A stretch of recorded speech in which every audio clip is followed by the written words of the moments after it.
มีคำถามว่าในเหตุการณ์แผ่นดินไหวที่เกิดขึ้นพุทธบริษัททั้งหลายมีใครหวั่นไหวไหมตกใจไหมกลัวไหม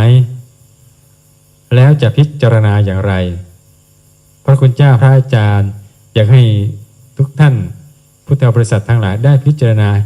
เห็นธรรมะของพระศาสดาที่ทรงแสดงไว้อย่างชัดเจนว่าโลกนี้ไม่เที่ยงโลกภายนอกดินน้ำลมไฟย่อมมีความแปรปรวนแผ่นดินไหวเราไม่เคยคาดคิดว่าดินนี้มันแน่นมันหนักมันนิ่งแต่แท้ที่สุดแล้วมันก็ยังมีความหวั่นไหวใช่ไหมโลกมันมีความแปรปรวนด้วยธาตุด้วยอากาศเคลื่อนที่ไปมาถ้าจะพิจารณาแล้วพระคุณเจ้าพระอาจารย์มองว่ายิ่งเห็นคุณค่าของความดีของธรรมะความตายใกล้เราเข้ามาแล้วสิ่งไม่เที่ยงสิ่งที่ไม่แน่นอนในชีวิตใกล้เราเข้ามาแล้วดังนั้นจงเอา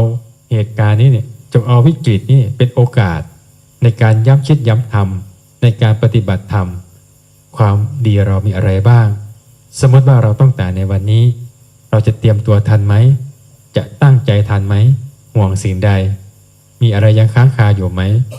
จงถือเอาวิกฤตนี้เป็นโอกาสในการวิจัยตนเองแผ่นดินไหวภายนอกจิตใจเราภายในหวั่นไหวไหมหวั่นไหวแล้วจะทำอะไรให้มันนิ่งเมื่อนิ่งแล้วเราจะมองเห็นสิ่งใดที่จะ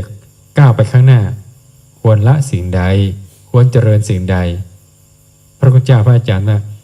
ยิ่งมีความมั่นอกมั่นใจในพระธรรมยิ่งขึ้นยิ่งต้องอายชั่วกลัวบาป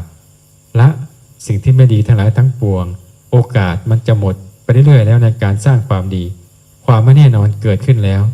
เนี่ยจงถือเอาวิกฤตนี้เป็นโอกาสในการปฏิบัติธรรมนะในการรีบเร่งสร้างความดีนะและ